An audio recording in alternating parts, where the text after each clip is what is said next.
Hello everybody, welcome to the Armory show and to Armory Live. It's my pleasure to welcome you all to the first talk of the day, Cultural History, Collectivism and Censorship. In this conversation, artist Jeffrey Gibson will be in conversation with Eugenie Tsai, discussing Gibson's process of organizing the exhibition, Jeffrey Gibson, When Fire is Applied to a Stone It Cracks, now on view at the Brooklyn Museum.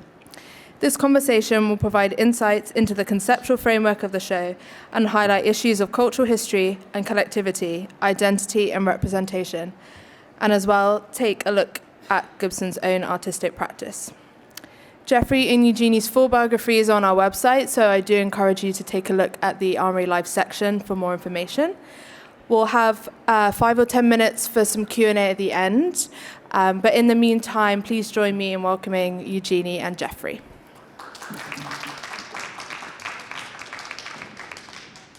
Oh, okay. This is on. I know the title of this is Cultural History, Collectivism and Censorship, and I think we'll probably not talk about censorship, but we might talk about erasure instead. So I'm just going to start out by introducing the exhibition at the Brooklyn Museum very briefly before we dive into it. For centuries, museums have shown the art and told the stories of communities and cultures without their input. So the Brooklyn Museum wanted to break with that practice and did so by inviting Jeff to organize an exhibition to tell his own story. And we asked him specifically if he'd like to work with our collection, particularly our extensive Native American collection, and also to show examples of his own work.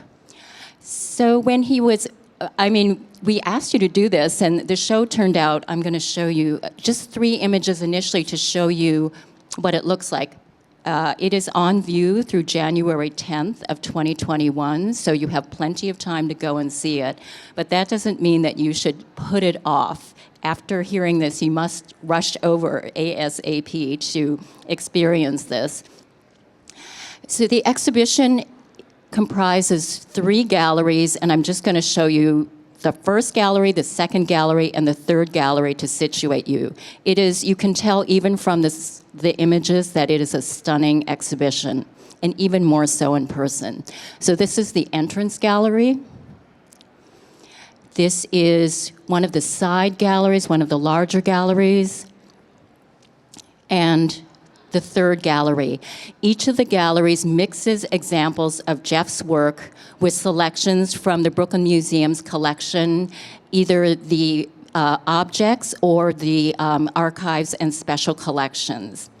So when we invited you, Jeff, I know you're an artist, not a curator. I know there's a long tradition of artists working as curators, but did you have a dream? Have you always had a kind of dream exhibition in mind that you wanted to do?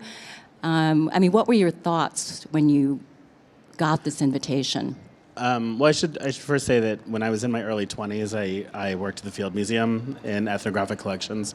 So at the time I was working on NAGPRA, the Native American Graves Repatriation Act, which really would have not allowed for something like this to happen, this exhibition. So that was, probably almost 25 years ago, that experience for me. So during those 25 years... Do you want to explain about NAGPRA a little bit more? Because that was something, I'm in contemporary, and so we were working with parts of the collection that I was totally unfamiliar with. So I actually learned quite a bit in working on the exhibition. So NAGPRA was a law that was passed in 1990 that allowed for federally recognized tribes to request the repatriation of certain objects. And those objects fell under terms like sacred, ceremonial. And so I was there for about 4 years and assisting delegations in researching their materials. And so lots of ideas during those 4 years that I would have as an artist, thinking about how to reinterpret an object or how to tell the story of an object. And I think for me, those were also much more interesting than just a very broad critique of the institution. And a lot of people don't get to have that experience. So over the years, I was able to work with the Denver Art Museum. I was able to touch on this in 2012 with the show I did, A Participant. But the idea of being able to go into collections and then, of course, to put them side by side with my own work, I think a lot of people may not realize why that would be provocative or really even what the possible failures of that are. Which for me, for 25 years, I've thought about. This is not an easy thing to do. Okay. And so, and also because my background, I've had support not only from the art world, modern contemporary art worlds, but also anthropologists, academics, historians, people who have really paid attention to what I do. So I felt like if it was just, if it wasn't well planned, it could have gone really wrong. And it didn't. It didn't, partially because I brought in, planned. I did bring in a curatorial advisor who's an American historian named Dr. Christian Crouch, and she looks through archives and reads the way that I visually absorb the world. So we didn't have a difficult time crossing over and putting things together, but I think I credit her with a large part of the success of the exhibition. It was definitely a team effort, and showing that collaboration, more heads can often result in a better outcome. I also want to say one thing. When you look at the collection, it's relatively typical of a lot of collections that happened at the end of the 19th century. But what's interesting about the archive was Stuart Kuehlen kept amazing notes from his travels and really took down drawings. He took down anecdotes, and was very accurate and detailed and somewhat without any self-consciousness of things. He really just wrote what was happening. And so, but the archive hasn't been touched since it was made. Right. As opposed to the collection. That was their major revelation, right. Which the collection has been, interpreted numerous times. It's been shown in different contexts. So it was interesting. I kept saying to Christiane, why is the archive so rich compared to, not that the collection's not, but I've seen so much of it, and we have so many ideas about how collections operate. But the archive, having sat untouched for 100+ years, has so much in it. So that's when it became a significant part of the exhibition. So let's start with the first gallery, and maybe you could talk about the theme of this first gallery, and also one of the things that you mentioned initially when we first started talking about this is your desire to bring in this sculpture entitled The Dying Indian by Charles Carey Rumsey, a 19th century American sculptor. You wanted to bring this sculpture in from the parking lot of the Brooklyn Museum, where it had languished for a number of years, into the museum to play a central role in the exhibition. Can you talk about that? Well, there's a couple of things. One, after our first meeting, I walked out to get in my car to go home, and I saw this sculpture sitting in the back of the parking lot, and I thought, wow, there it is. Because it didn't really have any significance where it was placed. It was almost like it was being stored. It was being stored. Yeah. And I went up to it, and I looked at it, and I thought, this is amazing. This is exactly, also because of its scale. In the collection, there's lots of models for bronze sculptures, but something at this scale is something that I was really having a hard time finding in the collection. So I think it was maybe I called them right away and I said, what's the possibility of getting this indoors? Because I think it looks small actually in the picture, but it's about, 9.5 feet tall from the bronze base to the top of the head. And we started looking at it, and it clearly is an object that is difficult to categorize. It's not really, it wasn't made by indigenous people. There's been so much critique about these kinds of sculptures, and I think when we were sitting there, somebody said, what's the title of it? And I said, The Dying Indian. And everybody at the table hung their head in shame. And I said, oh no, if you're a Native person, you've experienced this in every encyclopedic museum. It's not uncommon at all. And I've actually spoken about Western bronzes when the Met had the Western Bronze exhibition. Oh, okay. So I've had a lot of chance to think around these ideas. But immediately I knew I wanted to have a pair of moccasins made for the sculpture. On the moccasins, which were made entirely by an amazing beadworker in Montana named John Murray, says, I'm going to run with every minute I can borrow, which are lyrics from a Roberta Flack song off of the album Quiet Fire, and which is an album that I've referred to so many times throughout my larger practice. And I wanted to kind of turn this image of the dying Indian into somebody that was at least like before that moment of like dying. You know, they could be doing numerous things. They could be resting, but there's something about pair of moccasins made custom for this sculpture that brings some sense of honor, I think, to the image, to the pose, to the figure, even though the figure is not of a specific individual. So yeah, and then I knew I wanted to bring moccasins from the collection, which most collections from this time period have a lot of moccasins. The Brooklyn Museum has some really wonderful examples, but I wanted to show the sense of community and for it to have some sort of kind of pushing up against relationship to the larger sculpture. One of the things someone said to me is it's so unusual that the moccasins are shown facing away from the viewer, because normally the moccasins are shown to show off the beadwork.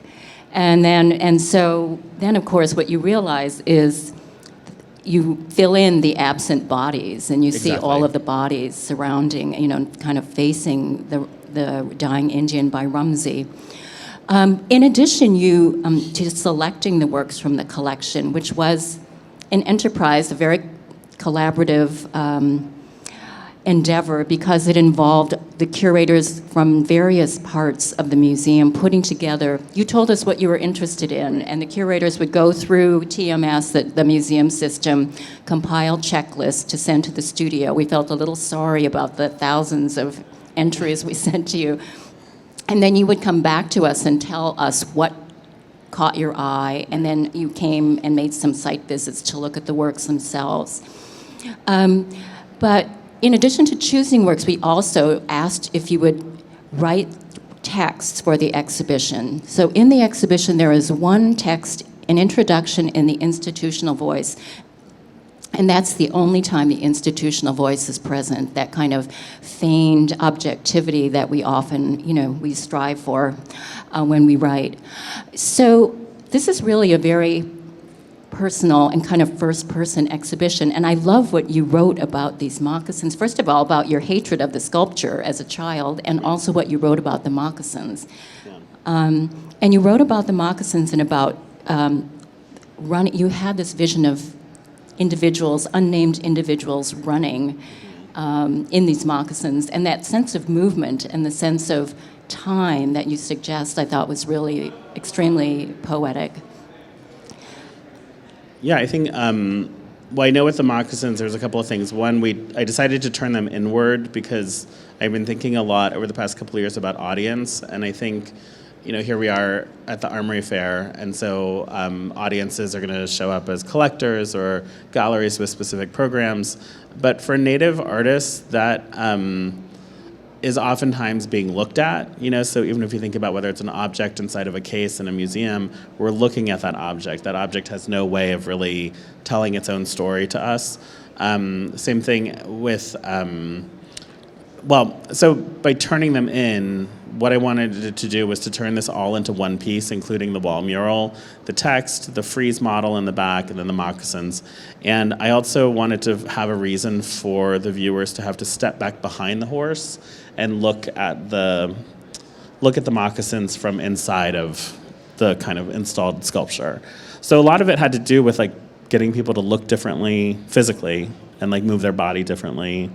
And I guess there's something about that balance that I feel like the moccasins from the collection begin to insinuate a narrative other than just being looked at. They're collectively facing inward. Okay, and you mentioned the murals, so we're going to talk about murals, but let me just show the rest. Okay, here's a detail showing the range of moccasins, children's, men's, seasonal, different.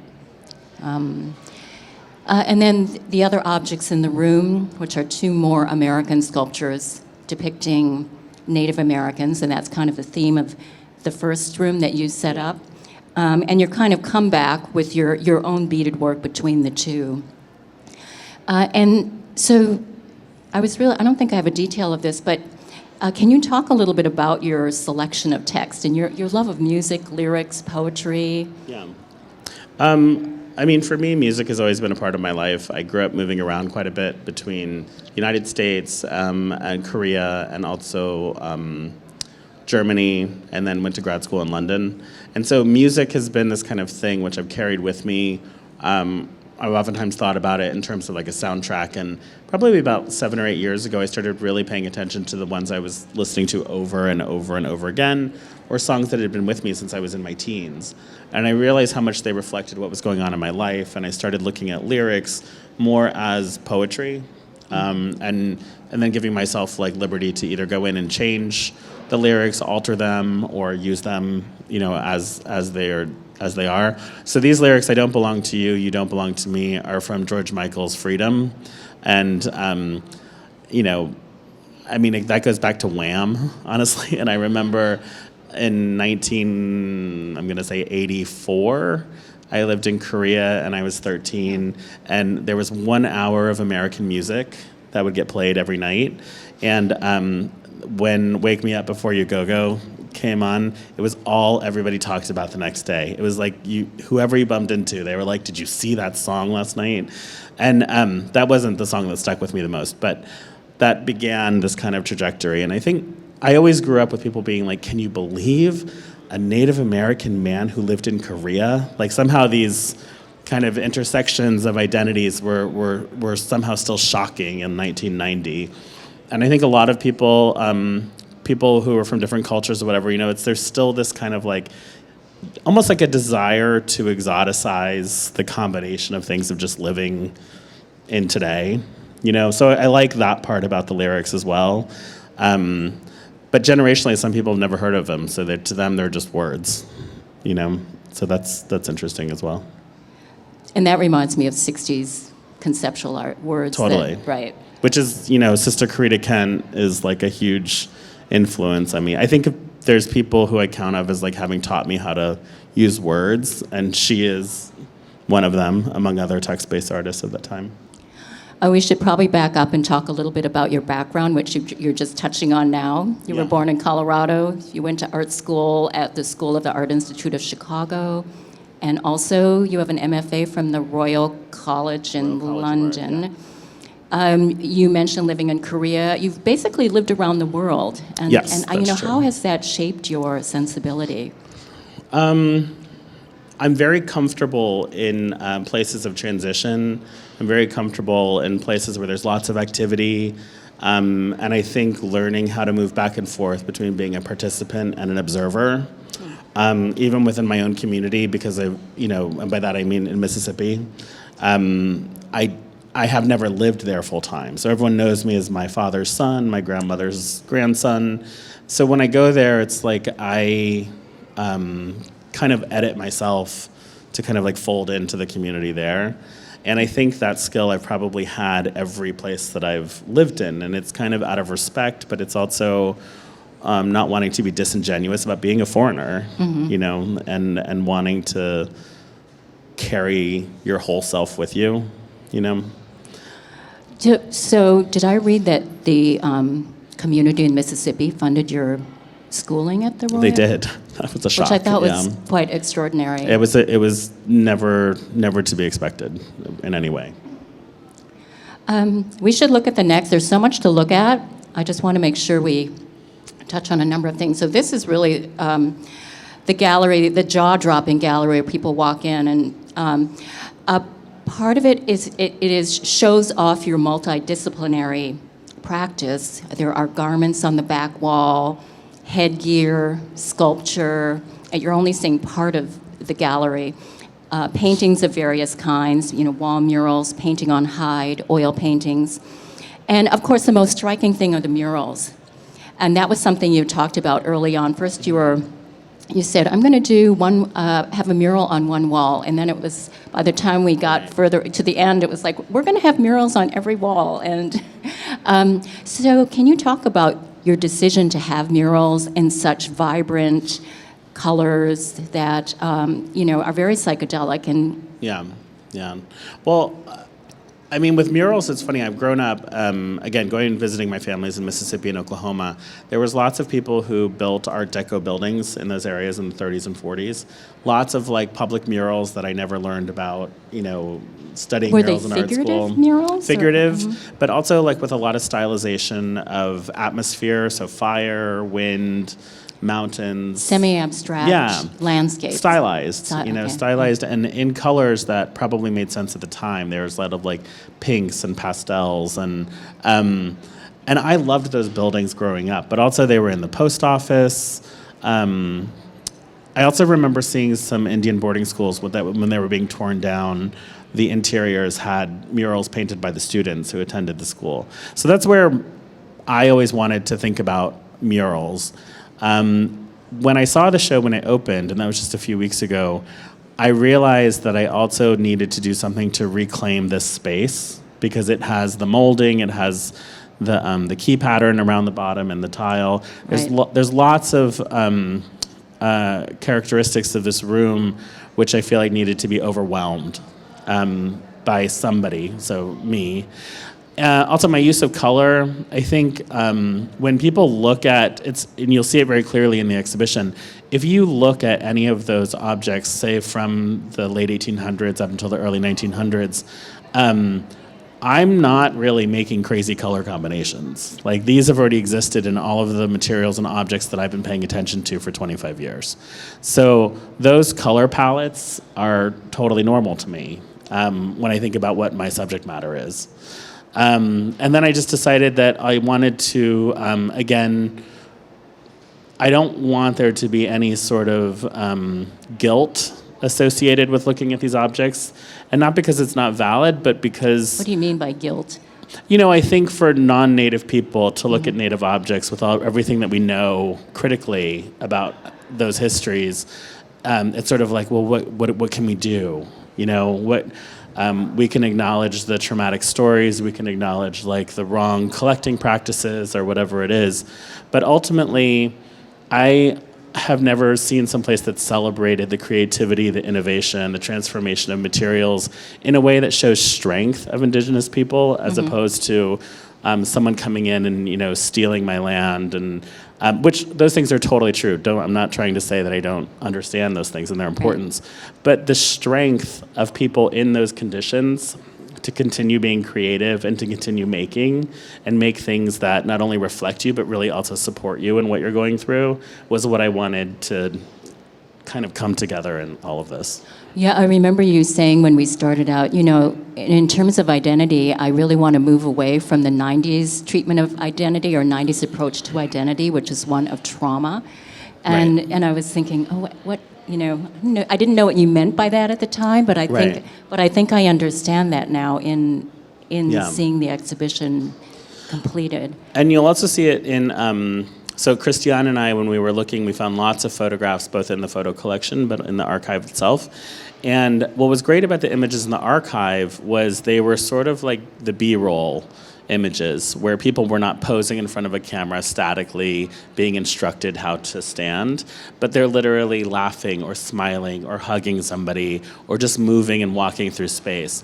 So that sort of like autonomy of an image to not be performing for the viewer is something also that I have rarely seen when showing images of Native people.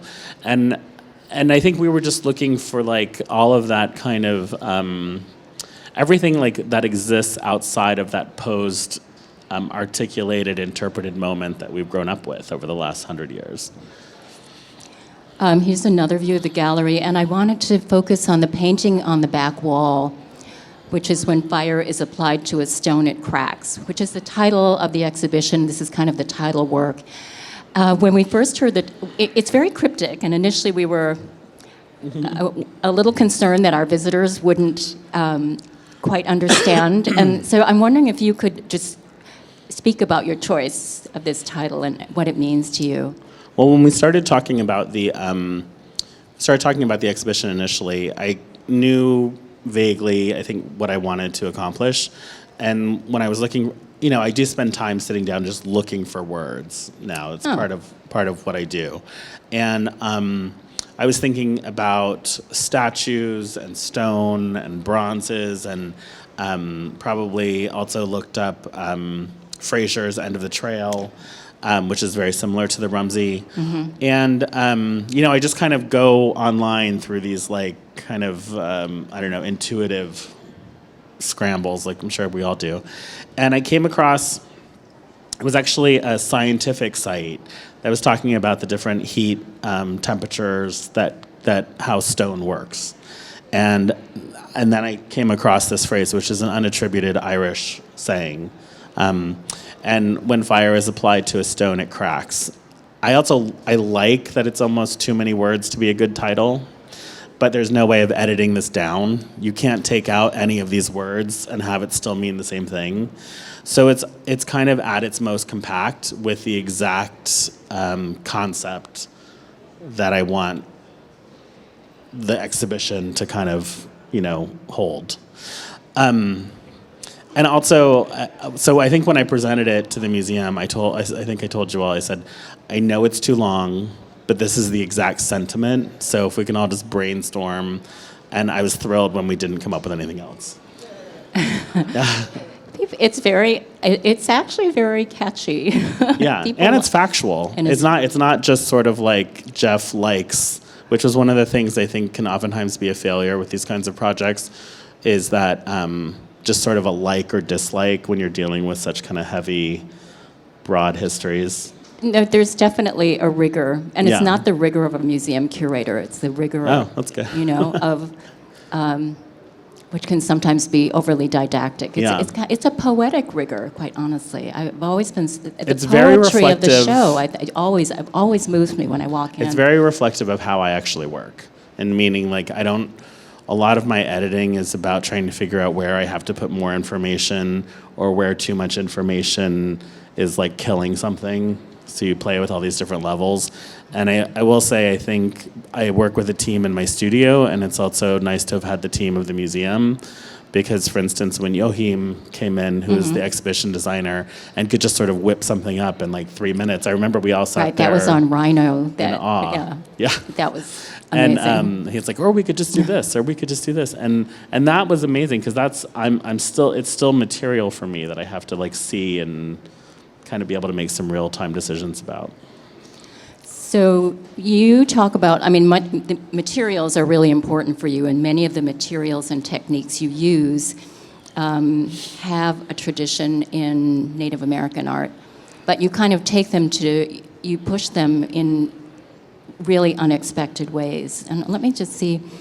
So I just want to show this punching bag, and I want to mention the beadwork, and just if you could say a few words about the beadwork. This has beadwork and words, and I also want to mention for those of you now that you're at the fair, if you want to see the beadwork in person, you should go to Robert's Project booth, which has a great beadwork sculpture, not a punching bag, but you can really text in beads, and it's kind of interesting to see how the beads work as a unit in a the little pixel to create something larger. But could you just say a few words about your materials and your... Yeah, the punching bag series started back in 2011, and it was just the format where I was really struggling whether I was going to continue being an artist, and I decided... I find that hard to believe. Yeah, it's true. I was going to go just be a professor, which I still teach, but... And I just remember thinking it was the most ridiculous thing that I was going to bead a punching bag. But it was what made sense to me in my mind.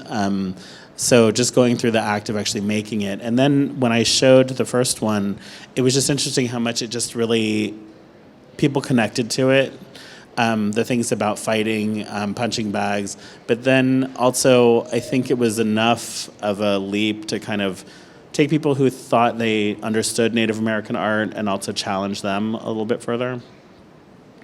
And so, and then the beadwork has gotten a lot more extensive since I started. The first one maybe had a quarter of the beadwork that is on the bags now.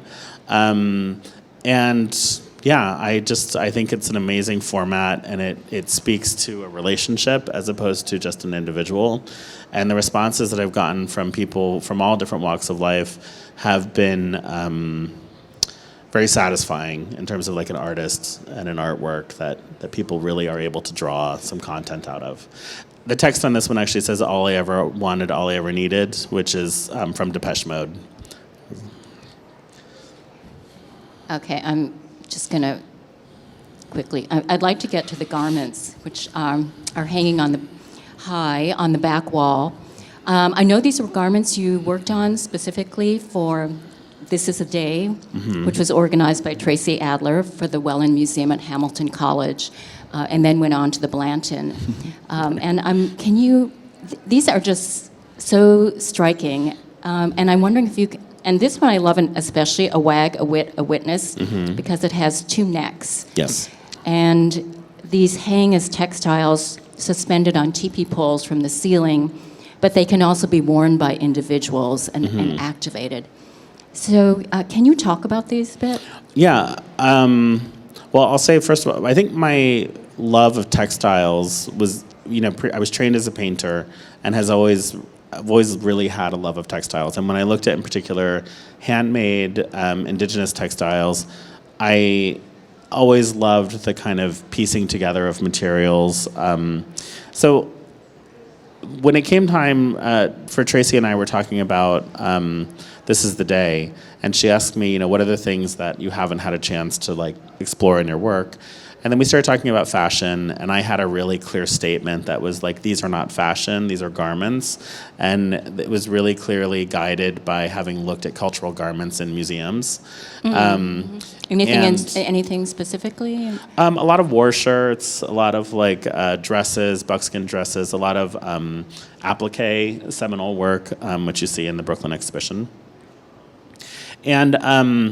And also the idea was I had been looking at the history of ghost dance shirts, which ghost dance is something that is where the members of the movement make their own shirts, and they would pray and dance in them in order to get protection from what was called the white man's bullet. And so there are still people who practice ghost dance, but it was that thing about faith-based garments and my kind of struggle to question, like, could I have that kind of faith, and it's something that I've really wanted to move very slowly through, ever referencing ghost dance shirts. So there's also papal garments, there's other kinds of like faith-based garments that I was looking at. But that was the beginning of it, was to think about what are the things that I surround myself with that could potentially be a garment that I think of as for protection. And also the idea with ceremonial garments that they really are not, they're made for specific individuals, they're made for a specific purpose.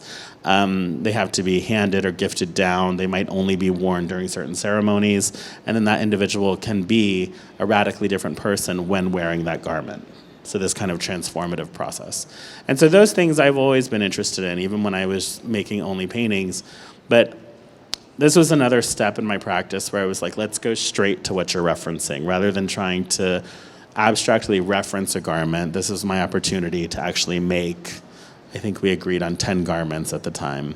And I always work in a serial way. So once something gets started, all of the garments are actually made from the same, up to this point, from the same pattern. Okay. Yeah. It looks like a very simple minimal T-shirt. Yeah. It's like a big T-shirt, and then there's two that have like two necks, and for me that was just a simple way of trying to talk about communities and collective, and also dualities. Yeah. Another view showing, actually, you can see the historic headdresses from the collection. And then your headgear. Maybe we should move on because I see our clock, just unless you'd like to say something quickly. No, it's okay. Okay. I'll just say the helmets were made in conjunction with the garments and were originally meant to go together. And then at a certain point, the idea of like their kind of sculptural objectness became of interest to me. So I wanted the garments to read more sculpturally and also the helmets to read as sculptures themselves. And here's a shot of a case of beadwork from the collection, much of it made for tourist trade, and juxtaposed to one of your paintings on hide, which is one of your, I think it's from 2013, one of the earlier works in the collection on, I think it's on elk hide. It's on elk hide, We were just kind of marveling about that. So, and can I just say something?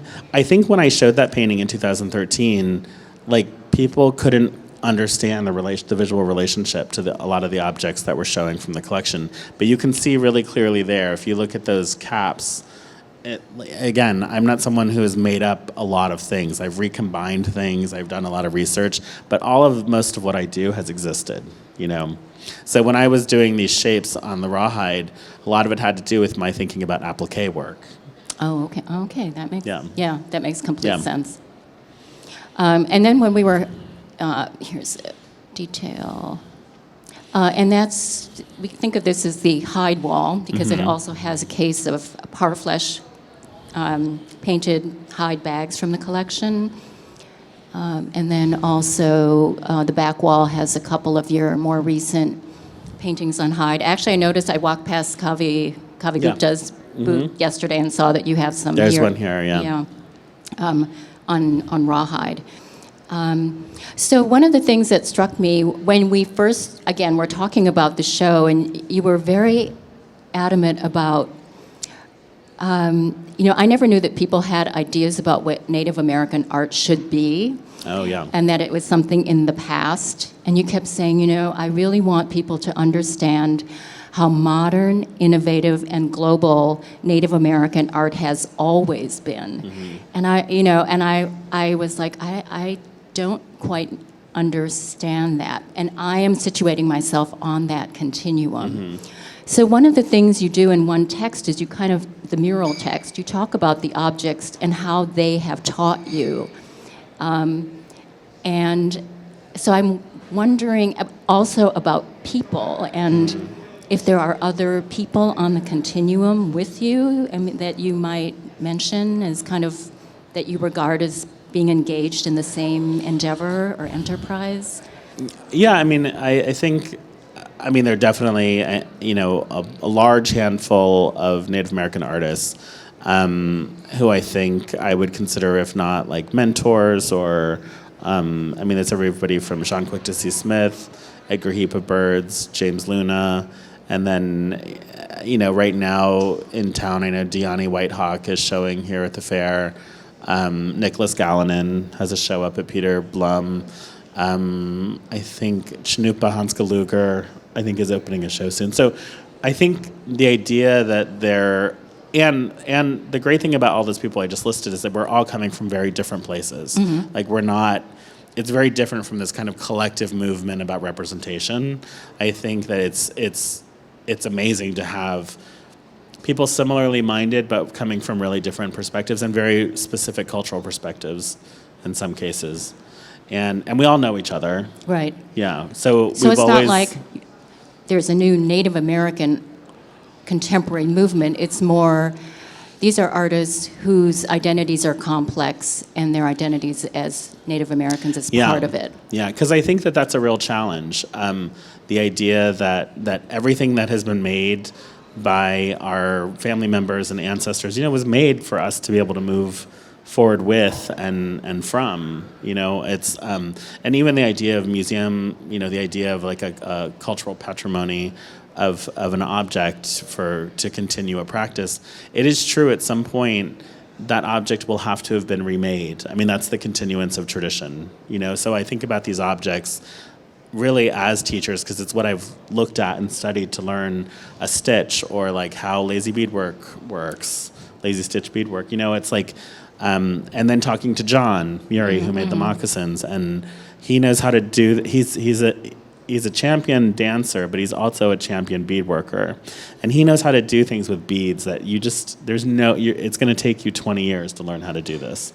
There's a lot to learn from. Okay. Let's move to the next room. This is at the entrance. You thought very carefully about sight lines. So this is actually at the opening of the third room, a stained glass window, certainly a material with kind of medieval religious connotations and with text. I'd never seen these before. I think you have been working. Is this a new? This is only the second stained glass piece, a traditional stained glass piece. This photograph is a little deceptive because it is so graphic and it's lit from behind with LED lights perfectly across the board. So it looks so graphic, but in person, it's really textural. Like the lead lines are, slightly uneven. They're very organic. There's up to like 4 pieces of glass. So from the side, you get a real kind of topography of what traditional stained glass is like. But this is, and the first time I saw it was when it was installed because it's been traveling and getting framed for a year. And it's very mural-like, the colors, the vibrance, the kind of exuberance.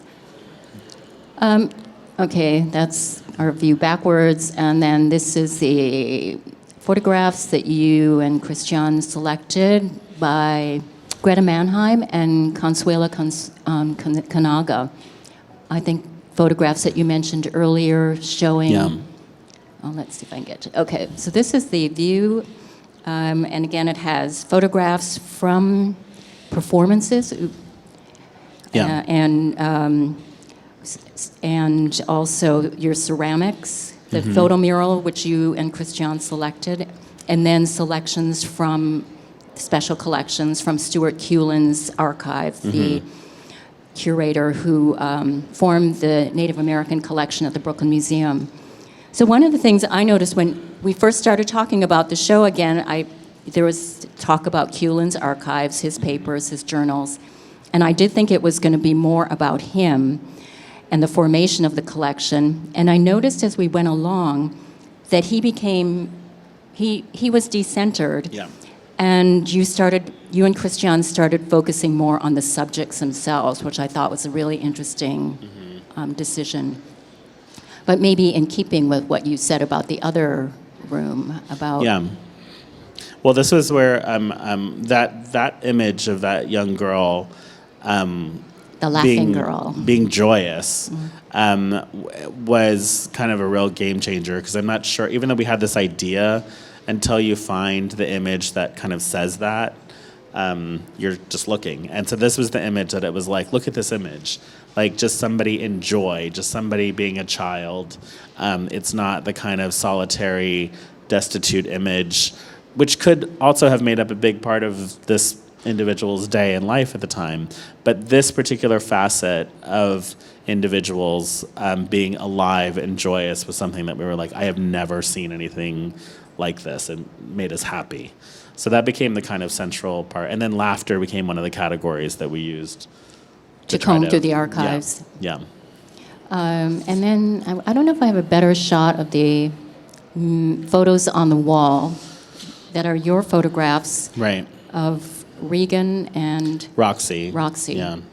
And those images were taken during the exhibition at the New Museum last year. And the one on the left, Roxy, in that exhibition we had a fluorescent yellow painted wall, and she showed up that day with these amazing fluorescent yellow nails. And she's stunningly beautiful, and she has this really faint facial tattoo that goes across her face. And she's just a very complicated beauty to me to look at. And so I was thrilled when she agreed to wear the garments. And I think about them as like this archive, that the garments didn't just go into a gallery or into a museum and hang on a pole, but I want to draw attention to different indigenous creative people who are doing things today.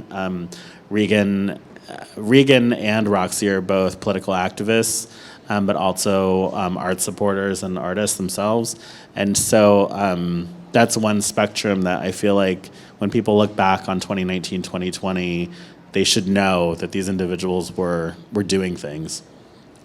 And also, these are your garments activated, and that shifts their context into, there seems to be some reference to drag, to club culture, various performance arts, and I know you've even spoken about your work in terms of haute couture, in terms of craftsmanship, which is an interesting way of shifting them away from, kind of static, beautiful but more static objects Right. into the world and Right. different worlds. And when I know that we have an activation by the Times Square Alliance and the Armory and the Brooklyn Museum tomorrow, and there's a performance. Right. This is part of an aspect of your work that is not in the exhibition, which is performance. Yeah. Can you just say a few words about what we can expect tomorrow? Yeah, Sarah Ortegon is a jingle dress dancer from Denver, Colorado, and she and I worked together on a video in 2015. She's an amazing dancer, truly a skilled, gifted jingle dress dancer, and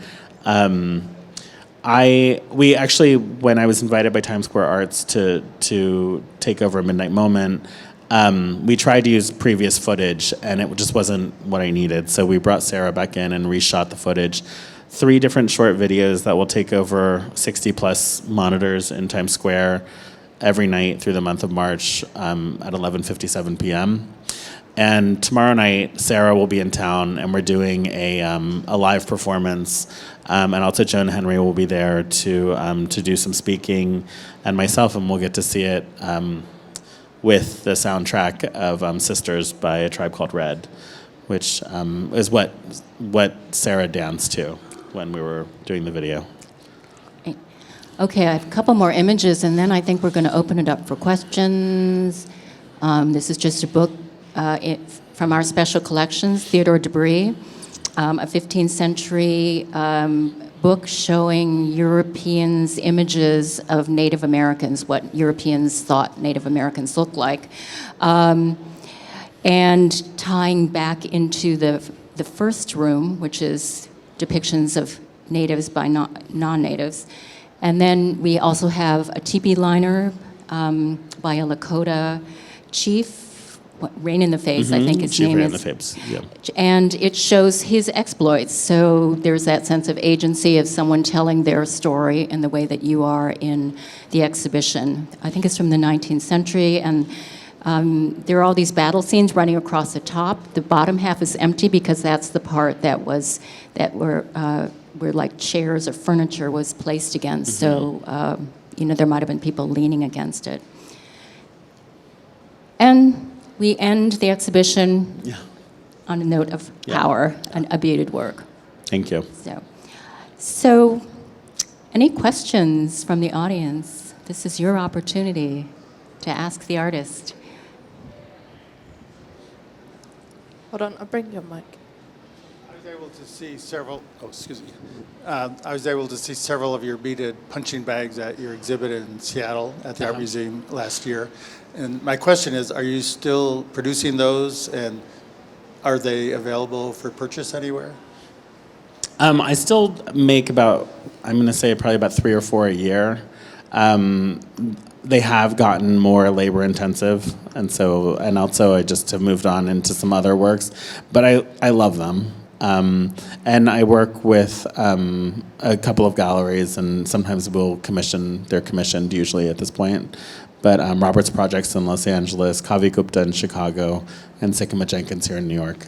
But everybody's, my next show will be actually with Robert's Projects in May.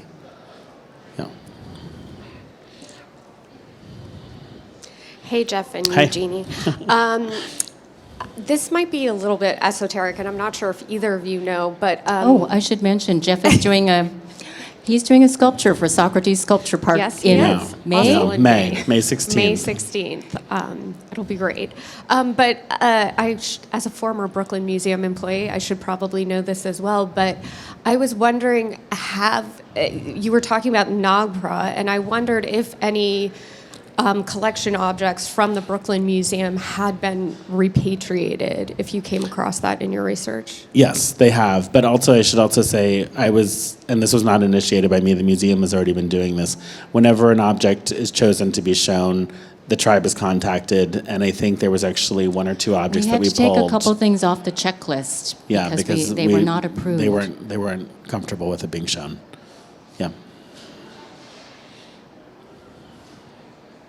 Anything else? Oh. Hold on, I'll bring your mic. Thank you. Thank you for being here, by the Yeah. way. Do you find any gap in terms of Native communities that are not versed in art language, understanding your work and what it means? I'm sorry. Say the question one more time. Do you, or is there a sort of gap between the general population and Native American communities who don't understand art language and understanding your work and its deep meaning of it? Surprisingly, no. It's been really surprising. I mean, I think what was interesting was John Murray, the moccasin maker.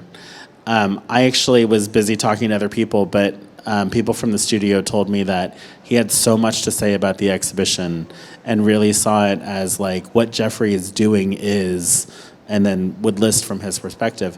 And this is somebody who is very aware of, I would say, modern art in particular.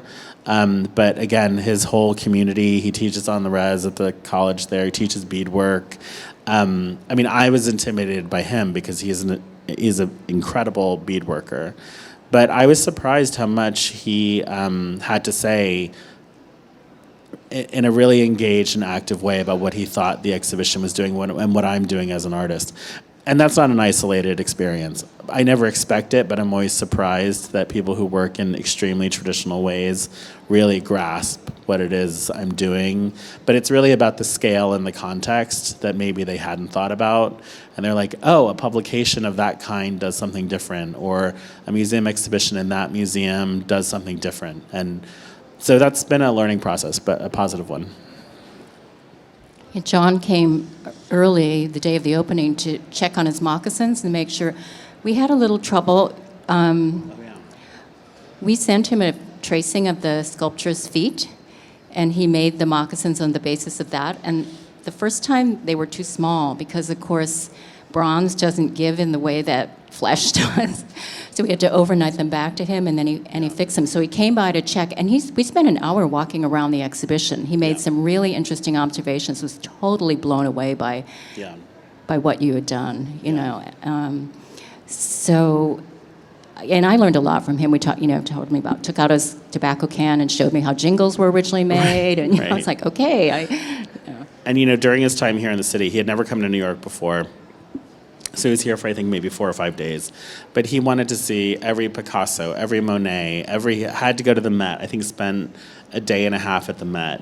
And he was just really comfortable. We went out one night and just went down. Regan and Roxy were doing something downtown, and I went down there. And it's just, the Native community is really, I think, even increasingly more open in terms of people feeling like when you land somewhere, you can just contact them and find out who the community is and what people are doing. So, but yeah, no, it was great to have him here. Other questions?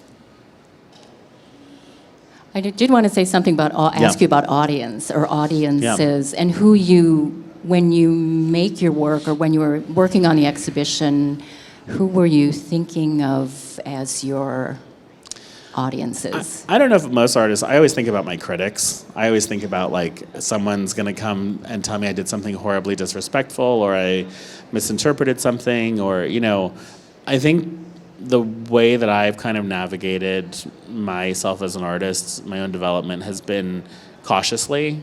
So when something like this, I want a Native person, when they walk in the galleries, to feel that they're being spoken to and that they're being challenged and not being spoken down to about their own culture or their own background. And also, I think to throw some ideas, I'm more interested in Native people talking to other Native people, partially because it's something that has so rarely happened when it comes to art and culture in a broad way. Of course, regionally, there are communities that are very tight. But I think, from somebody in New York talking to somebody in Vancouver, talking to somebody in New Zealand, that conversation has to become much more easy, So I'm hoping that, and I do think some of the ideas that are in the exhibition, it's not just being able to read about it, but to be able to experience it and visit it and understand how your brain is carrying information from one part of the gallery to the other part, and it's useful. It's actually helping you to like explore the whole exhibition. Any other questions? Yeah. Hey, Jeffrey, how are you? Hi. Yeah, I have a question. I look at the work and think about the various different cultural inputs that you utilize, whether it's club culture or Native American culture or contemporary culture, pop culture. Right. And you're sort of drawing upon that to create various bodies of work. Have you considered, I guess you have, how your body of artwork is affecting culture itself for all of us, and how that sort of dialogue plays out? Yeah, I have. I think it's interesting. A lot of the opportunities that have come my way in the last, I'm going to say 2 or 3 years, and you've known me during that time, and also with the emergence of new indigenous voices, artists and otherwise, I don't feel like I have to like push everything all the time right now, but I can take advantage of some of these opportunities to really trust when a director or a curator says, let's develop a new body of work.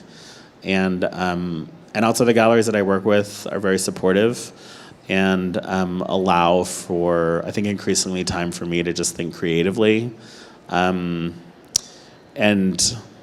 So I think it's, I see it mainly in language, the way that people are talking about other Native artists. I do feel good that we've kind of broken through some kind of really archaic, static terminology with some regularity, so yeah.